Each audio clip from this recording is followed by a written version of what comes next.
Kalian tahu nggak sih, ada pemain bola yang punya cerita perjuangan gila banget. Namanya itu N'Golo Kante.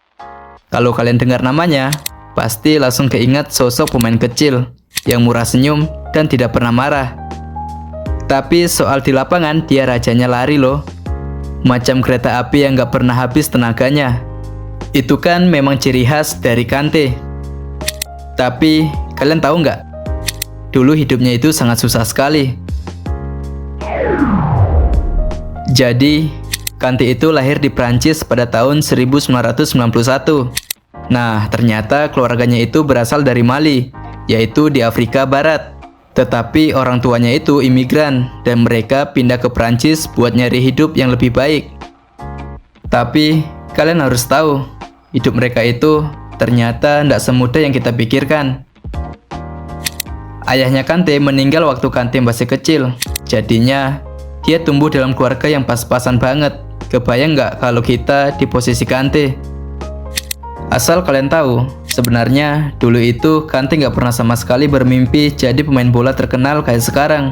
Dia itu dulunya kerja jadi pemulung. Kebayang nggak? Dia muter-muter kota Paris, jalan kaki, nyari sampah botol plastik dan kaleng buat dijual. Coba kalian bayangin, waktu kita seumuran itu, kita malah asik main sama teman-teman. Sedangkan dia malah kerja keras untuk bantu keluarganya. Tapi ya namanya fashion gak bisa ditahan.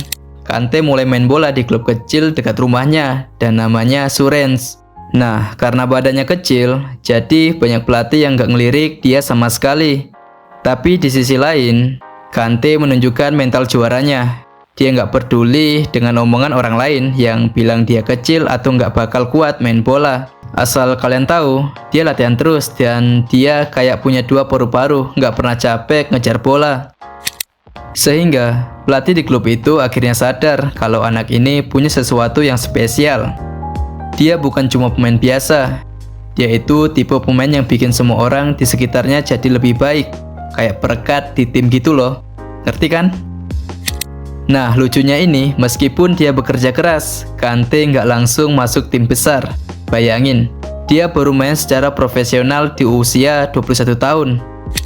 Kalau dipikir-pikir, perjuangan Kante ini hampir sama dengan Drogba, di mana Drogba memulai karir profesionalnya di usia 21 tahun juga. Itu tuh telat banget teman-teman buat ukuran sekelas pemain bola.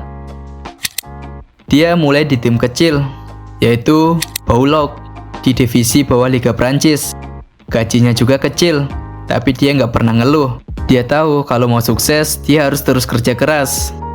Nah, titik baliknya itu waktu dia pindah ke Caen. Di sana, dia akhirnya mulai dikenal karena gaya permainannya. Kalian tahu nggak sih, di satu pertandingan, dia bisa lari lebih dari 10 km. Gila nggak sih itu? Perjuangan Kante tidak sampai di sini. Karena cerita Kante makin gila waktu dia pindah ke Leicester City di tahun 2015. Asal kalian tahu, pada waktu itu klub ini diprediksi bakal degradasi.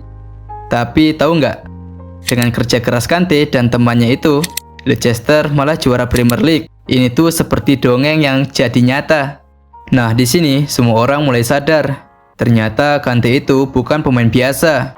Dia kecil, tapi dia bisa bikin lawan-lawannya kelihatan nggak ada tenaga di lapangan.